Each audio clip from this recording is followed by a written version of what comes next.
ಎಲ್ಲರಿಗೂ ನಮಸ್ಕಾರ. ನಾನು ನಿಮ್ಮ ಚೆನ್ನ. ಈ ಒಂದು ವಿಡಿಯೋದಲ್ಲಿ 7ನೇ ತರಗತಿ ಸಿರಿಗನ್ನಡ ಪ್ರಥಮ ಭಾಷಾ ಕನ್ನಡ ಪಠ್ಯ ಪುಸ್ತಕ ಪರಿಷ್ಕೃತ 2024 ಭಾಗ 2 ಪುಸ್ತಕ ಇದು. ರೈಟ್. ಹಾಗೆ ಈ ಒಂದು ಭಾಗ 2 ಪುಸ್ತಕದಲ್ಲಿ ನಾವೇನ್ ತಿಳಿತಾ ಇದೀವಿ ಈ ಒಂದು ವಿಡಿಯೋದಲ್ಲಿ ಅಂತಂದ್ರೆ, ನಾನು ಪ್ರೀವಿಯಸ್ ಕ್ಲಾಸ್ ನಲ್ಲಿ ನಾನು ತಿಳಿದೀನಿ ಪೂರಕ ಪಾಠಗಳು ಈ 3 ನಾನು ತಿಳಿಸಿದ್ದೀನಿ. ಓಕೆನಾ. ಪ್ರೀವಿಯಸ್ ಕ್ಲಾಸ್ ನಲ್ಲಿ ಮತ್ತೆ ಪದ್ಯ ಭಾಗದ ಬಗ್ಗೆ ಆಲ್ರೆಡಿ ಅಭ್ಯಾಸದ ವಿಡಿಯೋ ಕೂಡ ತಂತಾ ಇದ್ದೀನಿ.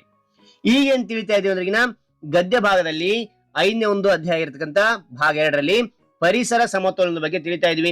ಈ ಒಂದು ಪರಿಸರ ಸಮತೋಲನದಲ್ಲಿ ಅಭ್ಯಾಸಗಳು, ಪಠ್ಯಪೂರಕ ಅಧ್ಯಯನಗಳು ತರ್ತಾ ಇದ್ವಿ, ಭಾಷಾ ಚಟುವಟಿಕೆ ಮತ್ತು ಅಭ್ಯಾಸಗಳ ಬಗ್ಗೆ ನಾನು ತಿಳಿಸ್ತಾ ಹೋಗ್ತೇನೆ. ರೈಟ್. ಹಾಗಾದ್ರೆ ಕವಿ ಪರಿಚಯ ತಿಳಿಸ್ತಾ ಹೋಗ್ತೇನೆ, ಯಾವ ರೀತಿ ನೋಟ್ಸ್ ಬರೋಕೆ ತಿಳಿಸ್ತಾ ಹೋಗ್ತೇನೆ. ಈ ಒಂದು ವಿವರಣೆ ಇಷ್ಟವಾದ್ರೆ ಲೈಕ್ ಮಾಡಿ, ಶೇರ್ ಮಾಡಿ, ಸಬ್ಸ್ಕ್ರೈಬ್ ಆಗೋದು ಮರಿಬೇಡಿ ಅಂತ ಹೇಳ್ತಾ ಯಾವ ರೀತಿ ನೋಟ್ಸ್ ಬರೋಕೆ ತಿಳಿಸ್ತಾ ಹೋಗ್ತೇನೆ. ಬನ್ನಿ. ಓಕೆ, ನೋಡಿ ಇಲ್ಲಿ ಚಿಕ್ಕನ ಅಕ್ಷರದಲ್ಲಿ ಗದ್ಯ 5 ಅಂತಕ್ಕಂಥದ್ದು ಬರ್ರಿ. ಪರಿಸರ ಸಮತೋಲನ ಅಂತಕ್ಕಂಥದ್ದು ಪಾಠದ ಶೀರ್ಷಿಕೆನ ದಪ್ಪನ ಅಕ್ಷರದಲ್ಲಿ ಬರೆದು ಕೆಳಗೆ ಅಂಡರ್ಲೈನ್ ಮಾಡಿ. ಅದಾದ ನಂತರ ಏನ್ ಮಾಡ್ತೀರಾ ಅಂದ್ರೆ, ಯಾವ ದಿನಾಂಕ ಈ ಒಂದು ಪ್ರಶ್ನೋತ್ತರ ಬರ್ತಾ ಇರ್ತೀರಾ ಆ ದಿನಾಂಕವನ್ನು ಇಲ್ಲಿ ಮೆನ್ಷನ್ ಮಾಡಿ. ಓಕೆನಾ ಮಕ್ಳೇ. ಮೊದಲು ನಾವು ಅಭ್ಯಾಸಕ್ಕೆ ಹೋಗೋದು ಬೇಡ, ಮೊದಲು ಕವಿ ಪರಿಚಯ ಅಂತಕ್ಕಂಥ ತಿಳ್ಕೊಬೇಕಾಗುತ್ತೆ. ಕವಿ ಪರಿಚಯ ನೋಡಿದ್ರೆ, ಕವಿ ಪರಿಚಯ ಕವಿ ಡಾಕ್ಟರ್ ಕೃಷ್ಣಾನಂದ ಕಾಮತ್. ಜನನ ಯಾವಾಗ ಆಯ್ತು ಅಂದ್ರೆ 29/9/1934 ಆಯ್ತು ಅಂತ ತಿಳಿಬಹುದು. ಆ ನಂತರ ಜನ್ಮಸ್ಥಳ ಹುಟ್ಟೂರು ಯಾವ್ದಂದ್ರೆ ಉತ್ತರ ಕನ್ನಡ ಜಿಲ್ಲೆಯ ಹೊನ್ನಾವರದಲ್ಲಿ ಆಯ್ತು ಅಂತಕ್ಕಂಥದ್ದು. ವೃತ್ತಿಯವರು ಅಧ್ಯಾಪಕರಾಗಿದ್ರು, ಕೆಲಸ ಮಾಡ್ತಾ ಇದ್ರು ಅಧ್ಯಾಪಕರಾಗಿ. ಅದ ನಂತರ ಇವರ ಕೃತಿಗಳ ಬಗ್ಗೆ ನಾವು ನೋಡಿದರೆ, ನಾನು ಅಮೆರಿಕಾಗೆ ಹೋಗಿದ್ದೆ ಅಂತಕ್ಕಂಥದ್ದು, ಪ್ರಾಣಿ ಪರಿಸರ ಅಂತಕ್ಕಂಥ ಕವಿ ಪರಿಚಯ ನಂತರ ಜನ್ಮಸ್ಥಳ ಹುಟ್ಟೂರು ಯಾವ್ದಂದ್ರೆ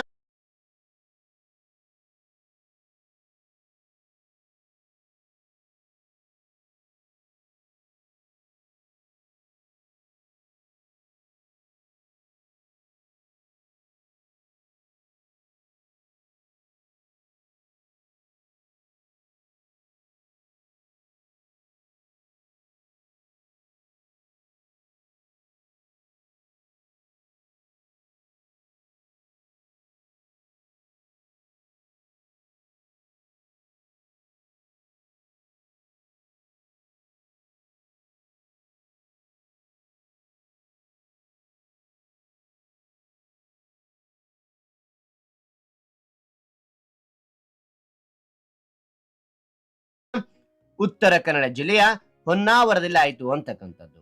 ವೃತ್ತಿಯವರು ಅಧ್ಯಾಪಕರಾಗಿದ್ರು, ಕೆಲಸ ಮಾಡ್ತಾ ಇದ್ರು ಅಧ್ಯಾಪಕರಾಗಿ. ಅದ ನಂತರ ಇವರ ಕೃತಿಗಳ ಬಗ್ಗೆ ನಾವು ನೋಡಿದರೆ, ನಾನು ಅಮೆರಿಕಾಗೆ ಹೋಗಿದ್ದೆ ಅಂತಕ್ಕಂಥದ್ದು, ಪ್ರಾಣಿ ಪರಿಸರ ಅಂತಕ್ಕಂಥದ್ದು, ಕೀಟ ಜಗತ್ತು ಅಂತಕ್ಕಂಥದ್ದು, ಪಶು ಪಕ್ಷಿ ಪ್ರಪಂಚ ಅಂತಕ್ಕಂಥದ್ದು, ಇರುವೆಯ ಇರವು ಅಂತಕ್ಕಂಥದ್ದು, ಸರ್ಪ ಸಂಕುಲ ಮತ್ತು ಕಾವಿಕಲೆ ಇತ್ಯಾದಿ ಇವು ಪ್ರಮುಖ ಕೃತಿಗಳು ಇವಾಗಿರ್ತಕ್ಕಂಥದ್ದು. ಓಕೆ ಓಕೆ ಇವರಿಗೆ ಅನೇಕ ಪ್ರಶಸ್ತಿಗಳು. ಪ್ರಮುಖವಾಗಿ ಯಾವ ಪ್ರಶಸ್ತಿ ಬಂದಿದೆ ನೋಡೋದಾಗ್ಲಿ, ರಾಜ್ಯ ಸಾಹಿತ್ಯ ಅಕಾಡೆಮಿ ಪ್ರಶಸ್ತಿ ಇವರಿಗೆ ಬಂದಿರತಕ್ಕಂಥದ್ದು. ಇವರು ನಿಧನ ಹೊಂದಿದ್ರು 22/2002 ಇವರು ನಿಧನ ಹೊಂದಿದ್ರು ಅಂತ ನೋಡ್ಬೋದು. ಓಕೆ, ಇಲ್ಲಿ ನೋಡಿ ಮಕ್ಕಳು, ಇಲ್ಲಿ ಅಭ್ಯಾಸ ಅಂತಿದೆ, ಹೌದಾ? ಅಭ್ಯಾಸದಲ್ಲಿ ಮೊದಲನೇದು ಕೊಟ್ಟಿರುವ ಪ್ರಶ್ನೆಗೆ ಒಂದು ವಾಕ್ಯದಲ್ಲಿ ಉತ್ತರಿಸಿ ಅಂತಿದೆ. ಇದು ನೋಡ್ತಾ ಹೋಗೋಣ, ಯಾವ ರೀತಿ ನೋಡ್ಸ್ಬೇಕು ತಿಳಿಸ್ತಾ ಹೋಗ್ತೇನೆ. ನೋಡಿ ಇಲ್ಲಿ ನೋಡಿ ಮಕ್ಕಳೇ, ಕೊಟ್ಟಿರುವ ಪ್ರಶ್ನೆಗಳಿಗೆ ಒಂದು ವಾಕ್ಯದಲ್ಲಿ ಉತ್ತರಿಸಿ ಅಂತಕ್ಕಂಥದ್ದು ಇಲ್ಲಿ ಬರಿದೆ. ಅದಾದ ನಂತರ ಒಂದನೇದು ಪ್ರಶ್ನೆ, ಆನೆ ಎಷ್ಟು ವರ್ಷಕ್ಕೊಮ್ಮೆ ಮರಿ ಹಾಕುತ್ತದೆ ಅಂತಕ್ಕಂಥದ್ದು ಉತ್ತರ. ಆನೆ 5 ವರ್ಷಕ್ಕೊಮ್ಮೆ ಮರಿ ಹಾಕುತ್ತದೆ ಅಂತಕ್ಕಂಥದ್ದು ಉತ್ತರ ಆಗಿರುತ್ತೆ. ಎರಡನೇ ನೋಡಿ, ಪ್ರಾಣಿಗಳ ನಡುವೆ ಯಾವುದಕ್ಕಾಗಿ